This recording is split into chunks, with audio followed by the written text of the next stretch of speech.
What is up, guys? It is Quinn here, and in today's video, I'm going to be going through my Week 2 tight end start sits. So breaking down every single Week 2 matchup, all 16 games. Timestamps are going to be down below if you guys want to jump around. But so going through all those matchups and then listing every fantasy relevant tight end as either a start or a sit. So do I trust them in my lineup, or would I want to keep these guys on the bench or, potentially on the waiver wire if they're not even close to being rosterable or startable? If you guys do have any fantasy questions, this could be waiver wire, start, sit, trade advice, whatever it is, you guys can drop those down below in the comment section. I'll be responding to every single person who comments. And then just one more thing before we do jump into the first matchup. I think we all know the tight end position for fantasy football can be tough to navigate at times. We've got a few elite options, your Travis Kelce's, Mark Andrews, Kyle Pitts.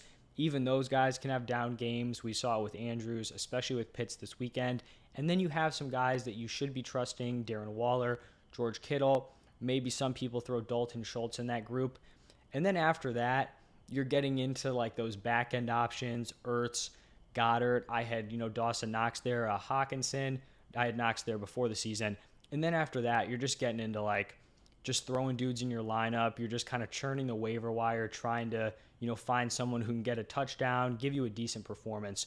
So when I'm doing these start sits, I'm going to be pretty, picky on what tight ends I would be comfortable starting. I'm not going to be giving, start designations to these waiver wire tight ends who caught 3 passes for 40 yards and a touchdown.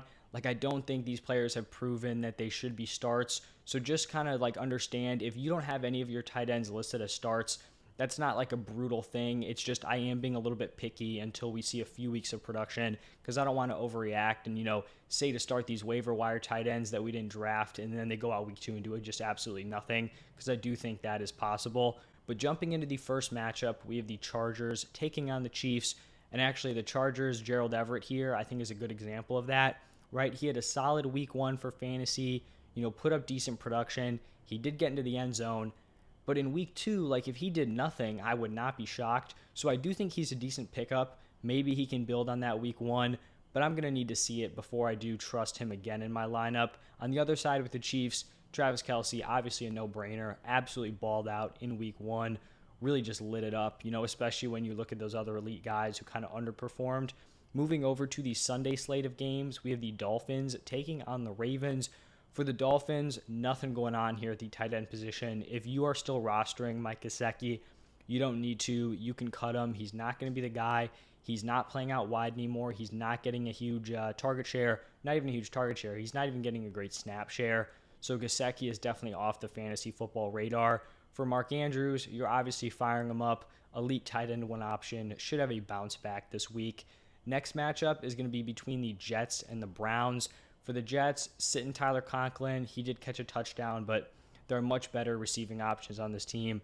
Not interested in Conklin here. Same thing with David Njoku. He's someone who actually had pretty solid usage in terms of his routes run. He just didn't do anything to convert that into actual production.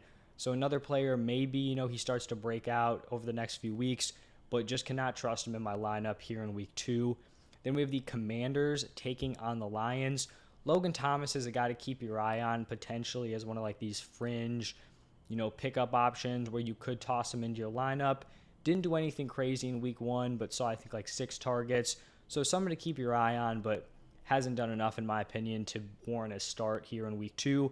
On the other side with the Lions, TJ Hawkinson had a down game. He's not going to be one of these top options who's going to be giving you a super safe floor. He's going to consistently be slotting in as a mid-tier tight end 1. So he's going to have some down games, but he's also going to have, some more solid games than the players you're going to be finding off the waiver wire. So don't panic on TJ Hawkinson. You should still be firing him up as a start. Next game, pretty ugly at the tight end position. Colts taking on the Jaguars. For the Colts, nothing going on here with Mo Alley Cox. Sit him. For the Chargers, potentially something going on here with Evan Ingram. Didn't do anything crazy in week 1, but he wasn't atrocious. So I guess there's some, positives there. But here in week 2, definitely a sit. I don't really think it's a conversation there.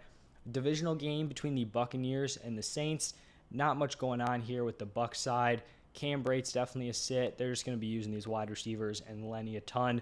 not really utilizing the tight end position as much as pass catchers. For the Saints, some people may be tempted to throw Taysom Hill in there as a start. I do have him listed as a sit, but he is one of those players who's like, the waiver wire pickup. If your starting tight end is terrible, you could throw him in there and you could do worse. I just think that, people may be expecting the exact production he had from week 1. We have to remember he ran a few gadget plays. He broke one of them for like a 50-yard carry and then scored a touchdown on another one. That's not something you can count on a week-to-week basis. If he can continue to get those opportunities, then maybe he's interesting. But after 1 week, I just can't throw him in there as a start and be, satisfied with it. And then also sitting, I guess, their more realistic tight end play, which would be Jawan Johnson. Next matchup is between the Panthers and the Giants.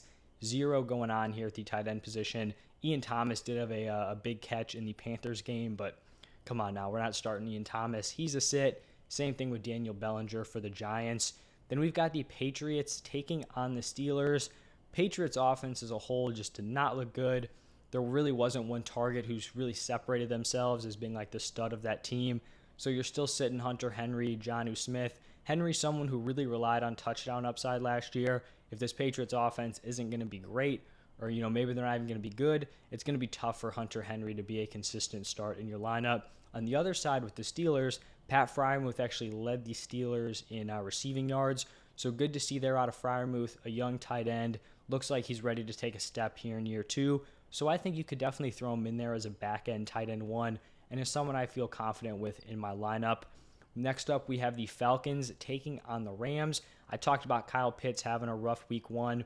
No reason to fade off of him here. Please do not overthink it. Throw Kyle Pitts back in there as a start. For the Rams, Higbee is one of these fringe tight end 1 plays. Maybe you didn't draft a tight end early and the guy you did pick in the later rounds did nothing. I think you could do worse than Tyler Higbee. I don't think he's the worst play. He is going to be a sit. Saw a lot of targets in week 1. Didn't necessarily convert on them. I don't expect him to have that kind of involvement consistently. If he can go out there and command targets, at a high rate again in week 2, then maybe week 3 we're looking at him as a start. But right now he's going to be there as a sit. That leads us into the Seahawks 49ers game. For the Seahawks, this tight end position is a full-on committee. We saw Will Dissly have a nice game. Noah Fant didn't really do a ton. Sitting both of these dudes. On the other side with the 49ers, assuming that George Kittle is going to be back, he's obviously a start in your lineup. If Kittle is out, then you're just punting, whoever the backup is here for the 49ers. Next up is the Bengals taking on the Cowboys. For the Bengals, Hayden Hurst actually had a pretty solid game. He's going to be another guy where I'm kind of mentioning in this group. When I go through my rankings, it's going to be like the 13, 14, 15, 16 range. That bunch of players where a few of them are going to have decent games. The other ones are just going to fall flat on their faces. So maybe he's going to be a consistent piece of this offense. It would probably help him out if T. Higgins was held out of their week 2 game with that concussion. But right now he's going to be a sit. On the other side with the Cowboys, Dalton Schultz is going to be a start.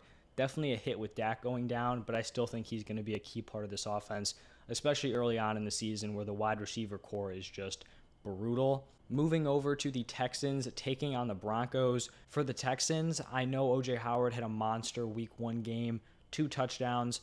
I truly believe this is just like a wild outlier game. It just doesn't make sense. He was with the Bucs last year, really did nothing. They don't make an effort to bring him back. The Bills sign him. He gets released by the Bills. Then he gets picked up by the Texans. I just can't believe, I can't buy into the fact that the Bucs and Bills are both kind of passing on this guy who all of a sudden is going to go to the Texans and become, a solid fantasy start. I just think he went out there. He had a good game. Good on him. I wouldn't be shocked if I never mention O.J. Howard's name in, reference to fantasy football for the rest of the season. So he is going to be a sit there with the Texans. On the other side with the Broncos, Alberto got some looks in week 1. I think if you're an Alberto truther, it was an encouraging start. Not an encouraging enough start for me to want to start him here in week 2, but something where you could see, maybe this evolving into him being a startable option later on in the season. Probably one of the, waiver wire, fringe tight end 1 plays who has the most upside, just when we're looking at the offense, his quarterback, and then also just his athletic profile. He does have a decently high ceiling, but we're going to need to see some consistent production before he is a start. It looks like we finally are going to have a matchup with two starting tight ends. I'm not sure if we've had one of those yet in this video, but we've got the Cardinals taking on the Raiders. Zach Ertz still produced for fantasy, even though he was a little bit banged up heading into that week 1 game. Darren Waller, obviously you're going to be throwing him into your lineup. Two offenses here that struggled. I think both of these offenses are going to be good units moving forward. Both are going to bounce back likely here in week 2. So I like Zach Ertz and Darren Waller as starts. Then we have a Sunday night football game, divisional rivalry here between the Bears and the Packers. Cole Kmet was someone a lot of people liked as a later round option. I was cool with him at that price. Goes out in week 1, absolute goose egg. I don't think that's going to be, a consistent theme here. The Bears only had 8 completions. It was like a tsunami going on over there. The rain was crazy. The field was terrible. So it makes sense why he didn't produce, but he is going to be a sit here in week 2 going up against the Packers. On the other side, Robert Tonyan, a little bit involved in that Packers offense. First game off of the ACL. I think he could work his way into a startable option, especially if these Packers wide receivers keep blowing opportunities. He has the rapport with Rodgers. They've had success together in previous years. What was it, 2020? He was decent for fantasy, caught a bunch of touchdowns. So someone to keep an eye on, but he is going to be a sit here in week 2. Heading into the first Monday Night Football game, we've got the Titans taking on the Bills. For the Titans, sitting Austin Hooper, the tight end position didn't have much going on for that Titans team. For the Bills, Dawson Knox, unfortunately, is going to fall into that fringe group that I've been talking about, where if you went late round tight end, just throw him in there, see what happens. I'm not ready to give up on Dawson Knox, but the lack of volume was concerning. I do think he probably has some of the highest touchdown upside at the tight end position. Just given his production last year, he's going to be on a top offense. But the reason why I was in on Dawson Knox as my late round guy was because I thought he could take a jump in the volume department and then still have that touchdown upside. It does not look like he is going to, or just hasn't yet taken that jump in the volume department. So he's going to be a sit, but he's not someone where I'm super panicked on and wanting to cut off my roster. If I drafted him and he was my only tight end, he's probably going to be better than any of the options you're grabbing off of waivers.